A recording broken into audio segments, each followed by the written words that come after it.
Shalom sa inyong lahat. Pumasok ka sa kanyang templo na ang puso'y nagdiriwang, umaawit, nagpupuri sa loob ng dakong banal. Purihin ang ngalan niya at siya'y pasalamatan. Awit 100:4. Welcome po sa Good and Faithful channel dito sa YouTube. Dalangin kong maging pagpapala sa iyo ito tuwing ikaw ay magbubukas at manunod. Ang pangunahing mapapanood mo ay ang pagtatalakay ng lingguhang pag-aaral ng salita ng Diyos. Dating ang araw na madaragdagan ito ng mga serye ng pag-aaral sa iba pang paksa tungkol sa pagiging katiwala ng Diyos. Kapag sumasamba sa Diyos, ano ang iyong pinakamalaking handog? Ang mga awit. Bago tayo pumalaot ay manalangin muna tayo. O parito kayo. Tayo sumamba at yumukod. Tayo lumuhod sa harapan ng Panginoon, ang ating manlilikha, sapagkat siya'y ating Diyos at tayo'y bayan ng kanyang pastulan at mga tupa sa kanyang kamay. Amen. Ang ating panalangin ay mula sa awit 95, mga talatang 6 at 7. Panlabing-dalawang leksyon tayo. Pagsambang hindi natatapos. Ang ating susing talata, awit 84, talatang 2. Ang kaluluwa ko'y nananabik, oo, nanghihina para sa mga bulwagan ng Panginoon. Ang puso ko't laman ay umaawit sa kagalakan sa buhay na Diyos.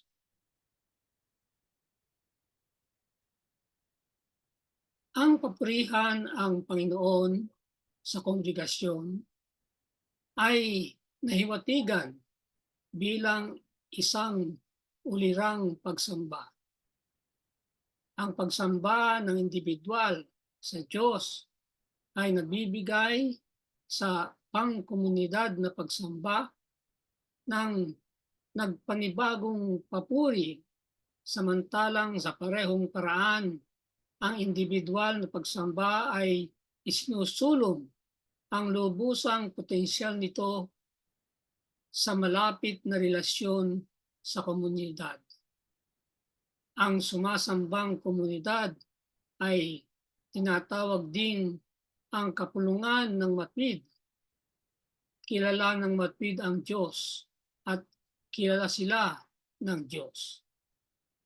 At ang karanasang ito'y galagapan ang bawat aspeto ng pag-iira.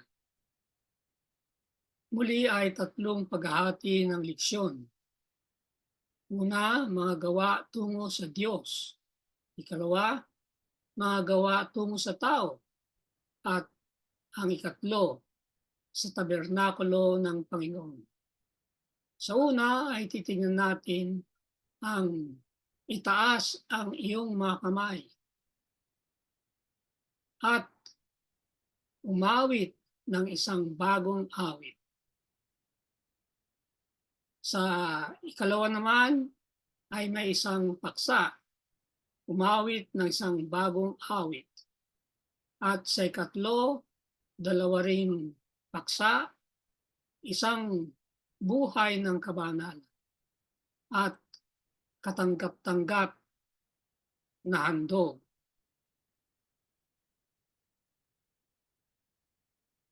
Unang pagkakahati, mga gawa tungo sa Diyos. At una, sa 2 pagtatalakay, itaas ang iyong mga kamay.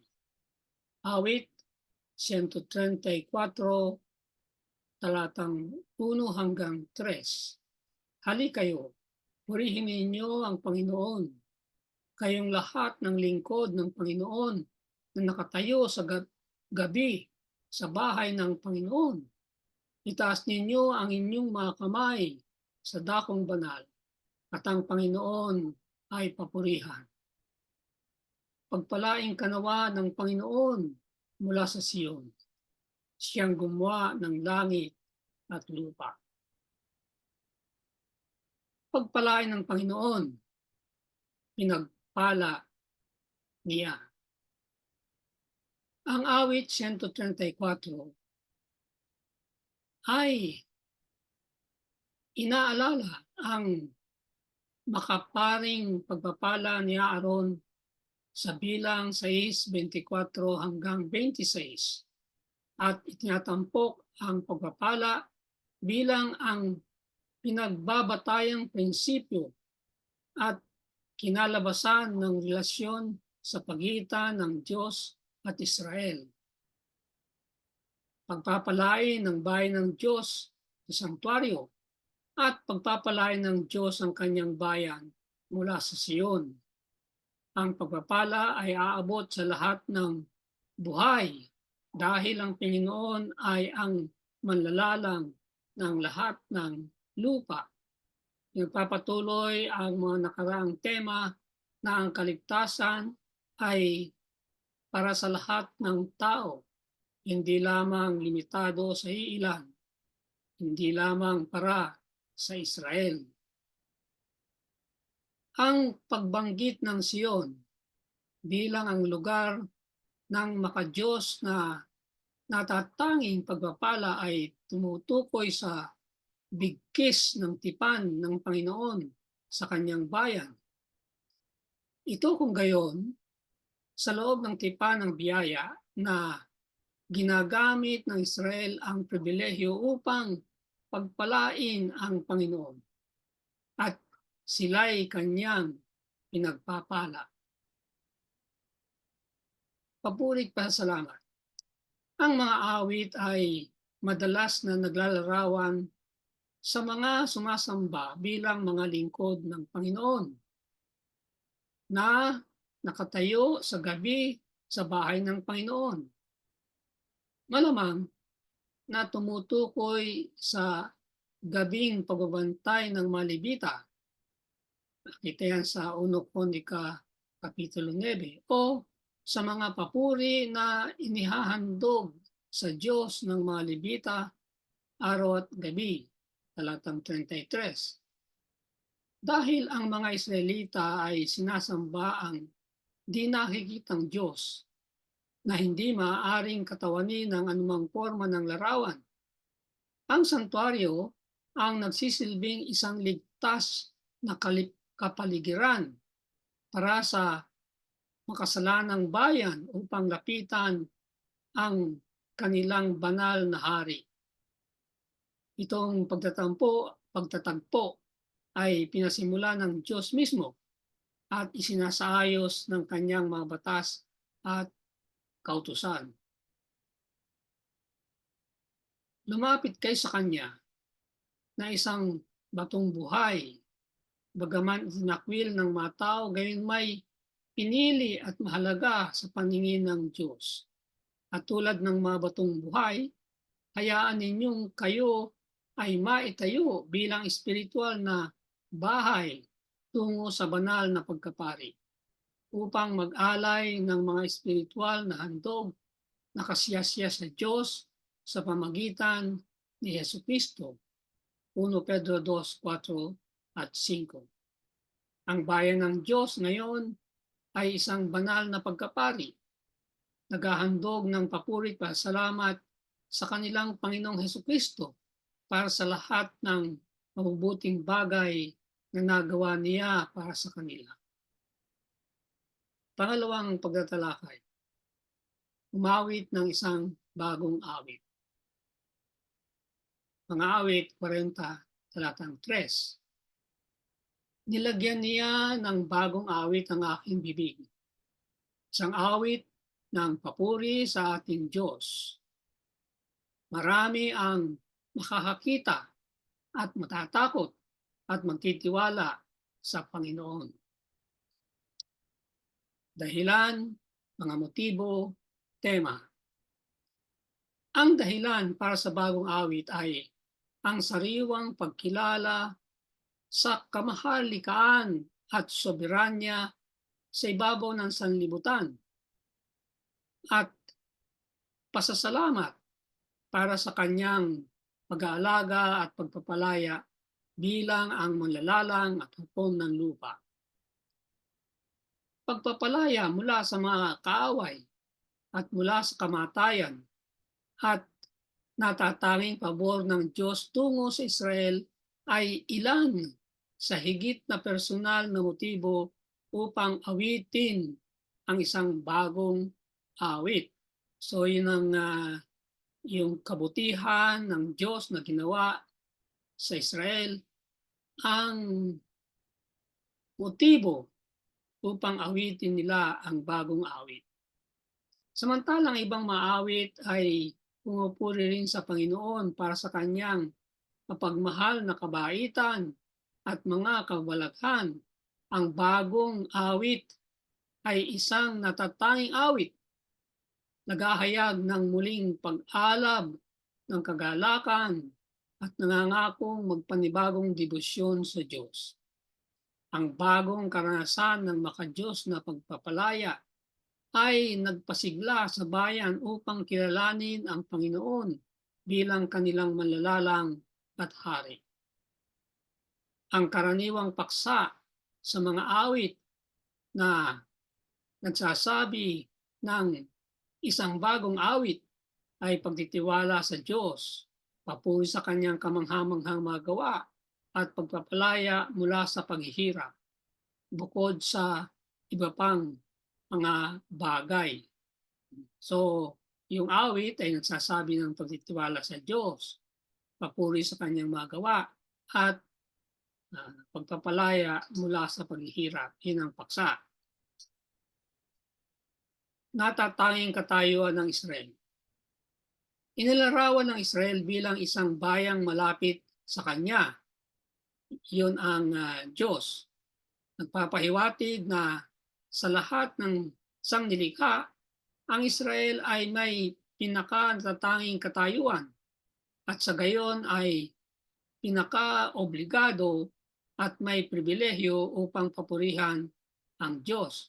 Nakita natin nung nakarang leksyon na pinili ng Diyos ang Israel, hindi sapagkat natatangi ang Israel, na napakagaling ng Israel. Kaya kinakailangang piliin sila ng Panginoon.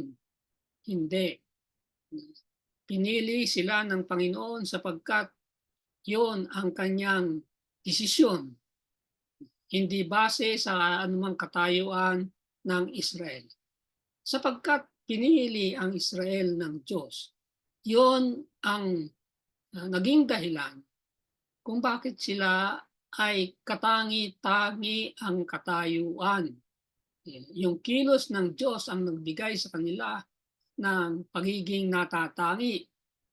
Kaya nga, dahilan sa katayuan yan, ay obligado silang purihin ng Panginoon. At isang pribilehyo rin na purihin ang Panginoon. Kaya ang mga mananampalataya sa lahat ng mga henerasyon ay hinihikayat na awitin ang bagong awit.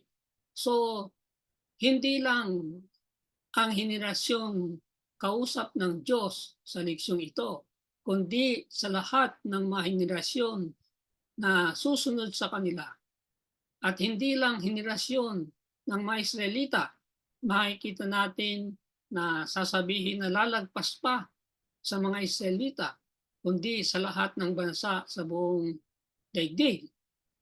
Hihikayatin na awitin ang bagong awit na nagdadala sa kanila ng kaibang patotoo tungkol sa kaligtasan sa dugo ng kordero.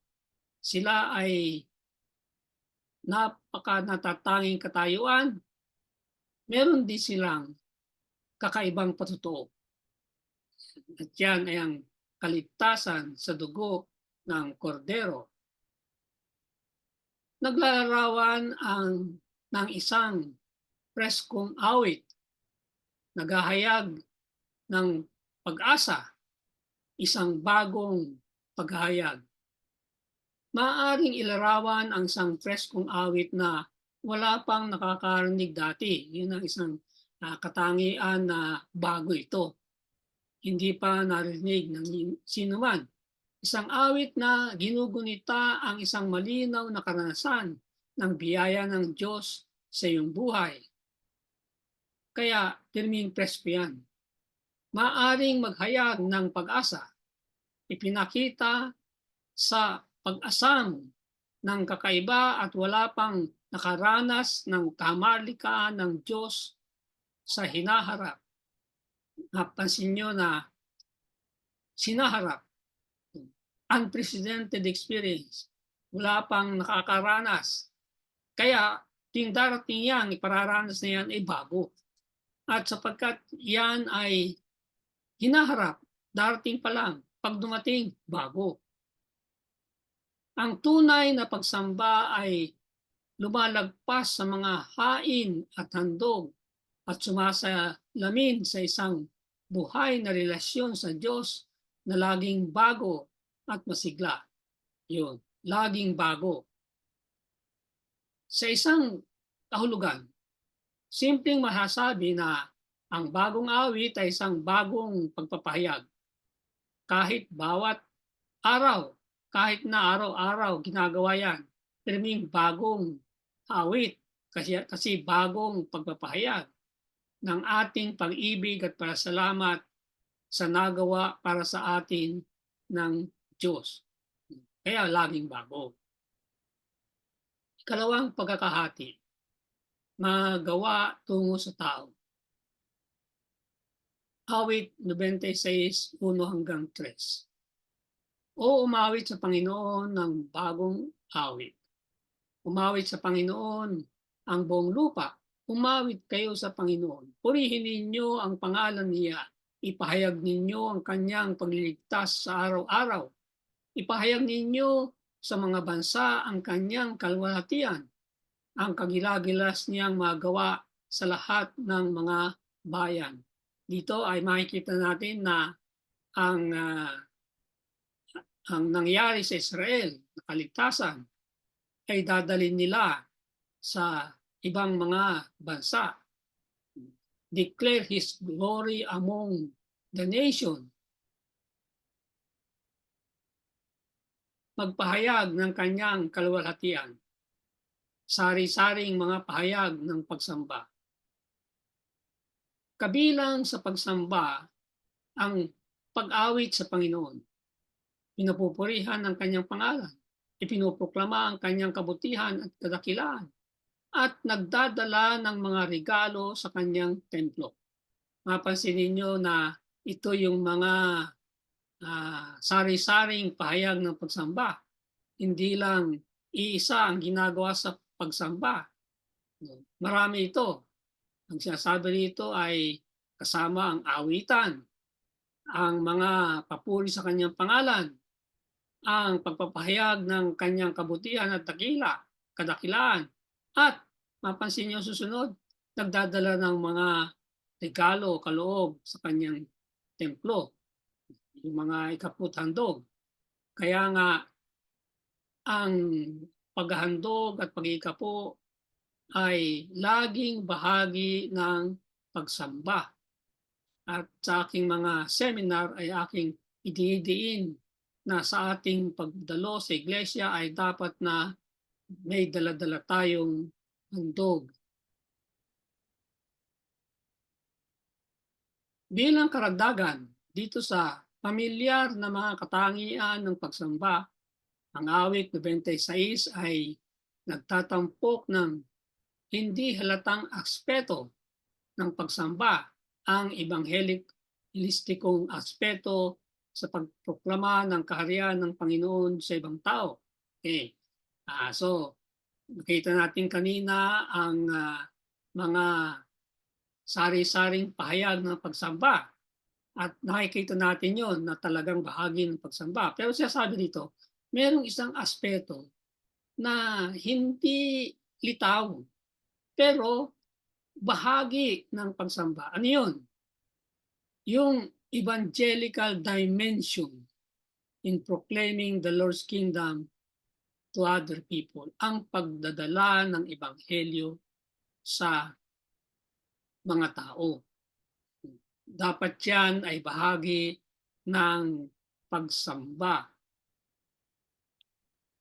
Ang mithi ng ebanghelyo. Ang mga dahilan para sa pagsamba ay magkasabay sa mensaheng ipinoproklama sa ibang mga tao. Sapagkat dakila ang Panginoon, talatang 4. Sapagkat lahat ng mga Diyos sa mga bayan ay mga Diyos-Diyusan, ngunit ang Panginoon ang lumikha ng mga kalangitan, talatang 5. Ang Panginoon ay naghahari, talatang 10. At sapagkat siya'y dumarating upang hatulan ng lupa, talatang 13. Ang mithin ay upang pagsamahin ang ibang mga tao sa bayan ng Diyos at sa wakas ang buong sangnilikha na sumamba sa Panginoon. Ultimately, sa wakas, dapat ay magkakaroon ng sama-samang pagsasamba. Lahat ng tao sa lupa ay sasama sa iisang pagsamba sa Diyos. At yan ang mitiin ng ebanghelismo. Dalhin ang pabalita sa hindi pa nakakaunawa nito nang sila ay magkaroon din ng karapatan sa pagsamba sa tunay na Diyos. Kaya nga, ang mithiin ay upang pagsamasamahin ang ibang mga tao sa bayan ng Diyos. Sasama ang ibang tao sa bayan ng Diyos, ang Israel.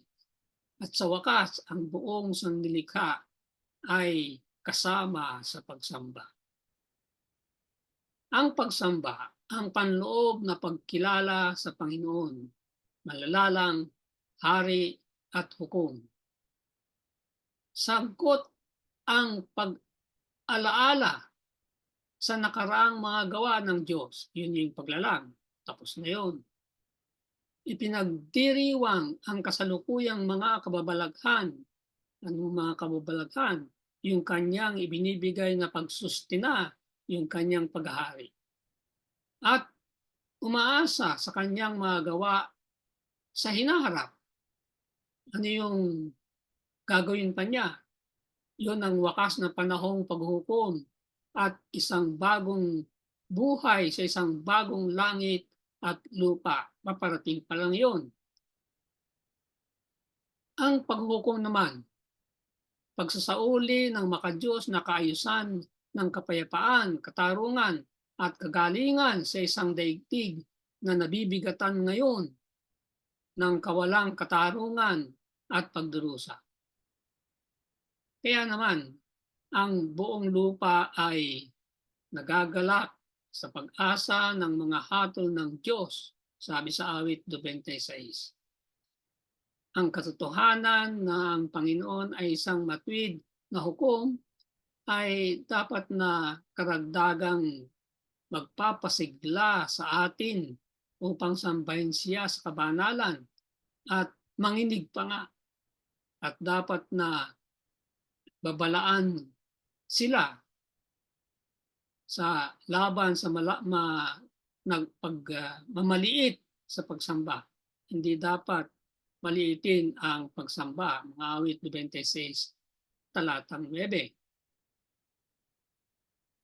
Ang pagdaigdigang apela ng awit 96 upang sambahin ang malalang at hukom ay sinasalamin ang pangwakas na proklamasyon ng Ebanghelyo ng Diyos sa sanlibutan, ang pabalita ng tatlong anghel ng Apokalipsis 14, 6 at 12.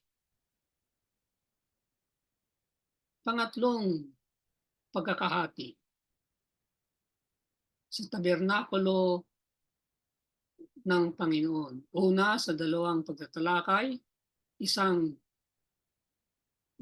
buhay ng kabanalan. Ang ating talata ay awit 15, 1 at 2. O Panginoon, sinong sa iyong tolda ay manunuluyan? Sinong sa iyong banal na burol ay maninirahan? Siyang lumalakad na matuwid at gumagawa ng katwiran at mula sa kanyang puso ay nagsasalita ng katotohanan. Sa ating ilustrasyon ay makita ang sinasabi na ang kabanalan ay isang estilo ng pamumuhay, hindi isang gawain na paminsan ay uh, paminsan-minsan lang ginagawa. Ang bayang nararapat sa pagsamba. Ang awit 15 ay binubuod ang mga kahilingang naibigay sa kautusan at mga propeta ng Diyos. Yung mga kilos, magawa ng katwiran yon, at karakter sa kanyang puso. Makikita natin yan sa Deuteronomio 6:5 at Micah 6:6 hanggang 8. Itong dalawang ito, yung kilos at karakter, ay isang refleksyon ng Diyos. Ang sanktuaryo ay isang banal na dako at lahat ng naroon kabilang ang mga pari ay naitalaga. Kaya bakit natin na iyan ang requirement? Ang kabanalan ay isang iniuutos na kinakailangan para sa pagpasok sa presensya ng Diyos. Ang utos ay binigay sa bayan ng Diyos upang matupad nila ang kanilang pinakamalaking potensyal at iyon ay mamuhay bilang isang kaharian ng mga pari. Ito ay makikita natin sa Bagong Tipan, yung tinatawag na priesthood of all believers. Ang mahalikang pagkapari ay kabilang sa isang buhay ng kabanalan sa presensya ng Diyos at dinadala ang mga pagpapala ng tipan sa ibang mga bansa. Ano ang kahulugan ng maging banal? Requirement yan, kaya dapat nating malaman at intindihin. Isang sakdal na puso ay ang pinakamalaking kalidad ng sumasamba sa harap ng Diyos. Ang Hebreong tamim, sakdal, ay nagpapahiwatig ng isipan ng pagkukumpleto at kabuuan. Isang sakdal na puso, isang sakdal na puno ng ubas. Ito yung mga halimbawa ng perfection. Isang sakdal na puno ng ubas, Ezekiel 15:5. Mga hayop na walang batik, Levitico 22:21 hanggang 24. Sakdal na pagsasalita ay makatotohanan, Job 36:4.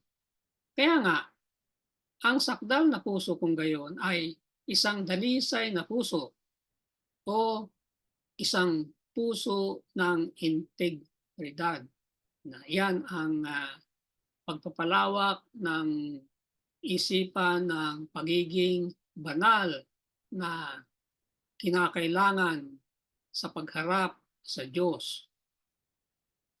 Isang walang kapintasang buhay ay dumadaloy mula sa pagkilala ng biyaya ng Diyos at kanyang katwiran.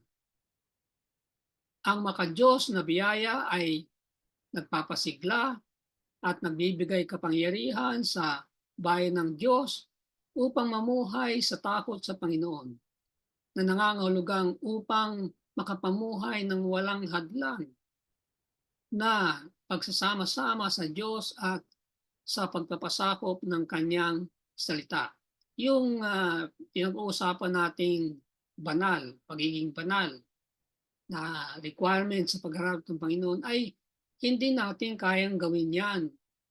Yan ay manggagaling pa rin sa Panginoon sapagkat siya lamang ang makapagpapabanal. Isang patotoo ng isang tapat at banal na buhay ay nagdadala ng papuri sa Diyos at hindi sa sarili. Pangalawang pagtatalakay, katanggap-tanggap na handog. Awit 51:16 hanggang 19. Sapagkat sa alay ay hindi ka nalulugod, kung hindi ay bibigyan kita. Hindi ka nalulugod sa handog na sinusunog. Ang mga hain sa Diyos ay bagbag na diwa, isang bagbag at nagsisising puso. O Diyos, ay hindi mo hahamakin. Kung gayoy, malulugod ka sa matuwid na alay at sa mga handog na sinusunog at sa buong handog na sinusunog. Pagsamba at espiritualidad. Tinutuligsa ng mga salmista ang mga maling paggamit ng pagsamba. Ang kanilang pangunahing punto ay hindi ang pag-ayaw ng Panginoon sa mga hain at kapistahan ng Israel, kundi ang mga dahilan para sa gayong pagkasuklam. Ano yung dahilan kaya nasusuklam ang Panginoon?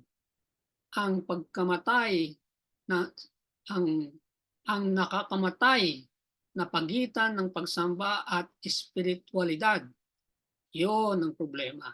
Yon ang nawawala sa pagsamba, espiritualidad at nakakamatayan. Ang mga awit ay hindi nangangaral laban sa hain at pagsamba, kundi laban sa walang kabuluhang hain. Mga haing hindi tatanggapin ng Panginoon, walang kabuluhan yan. Isa pa, at walang saysay na pagsamba. Hindi rin tatanggapin yung uri ng pagsamba na yan na ipinapakita sa kanilang kalikuan. Yun. Bakit walang kabuluhang hain? Bakit walang saysay na pagsamba? Saan makikita yon? Sa kanilang unrighteousness, kalikuan. Kapag ang pagkakaisa sa pagitan ng panlabas na paghayag ng pagsamba, ano yung panlabas na pahayag ng pagsamba? Di mga ritual, mga forma ng pagsamba. At ang tamang panloob na pagganyak sa pagsamba ay masira. Ang mga ritual ay karaniwang nagiging mas mahalaga at ng kanilang kaysa ang aktwal na karanasan na mapalapit sa Diyos. Hindi naman masama ang ritual. Pero kung ang focus ay ang ritual na hindi magdadala sa karanasang papalapit sa Diyos, walang kwenta ritual niyan. Kaya ibig sabihin, ang mga forma ng pagsamba o ritual ay nagiging ang layunin, ang focus ay doon. Sa halip na sa Diyos na siyang pinatutungkulan at inihahayag ng mga ritual. Hindi sapat ang mga hain lamang. Anong buti ng mga hain ito kung ang mga puso ay nang naghandog ay hindi puspos ng pagsisisi, pananampalataya at isang pagkalungkot para sa kasalanan? Kapag lamang sinamahan ng pagsisisi at tapat na pasasalamat na ang mga hain ng toro ay mapapasaya sa Diyos gaya ng mga hain ng katwiran. Tatanggapin ng Diyos ang mga haing hayop kung tumatama ang puso ng naghahain. Pangunahin sa pagsamba ay ang pangailangan para sa tunay na pagsisisi.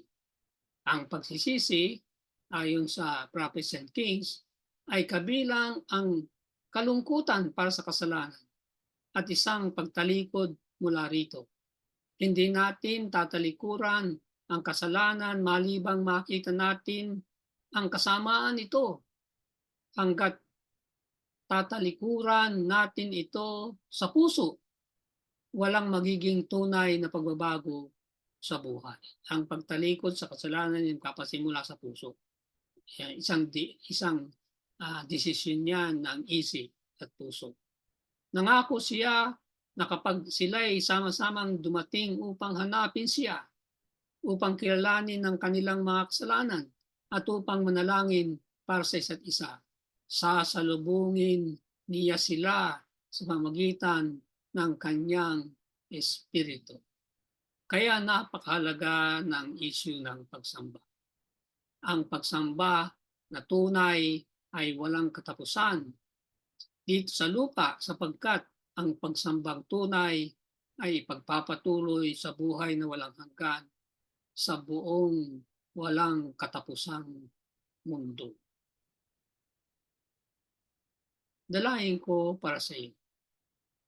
Sa ngalan ng ating Panginoong Hesus, dalahin ko na alang-alang sa habag ng Diyos na ialay mo ang iyong katawan bilang handog na buhay, banal at kalugod-lugod sa Kanya.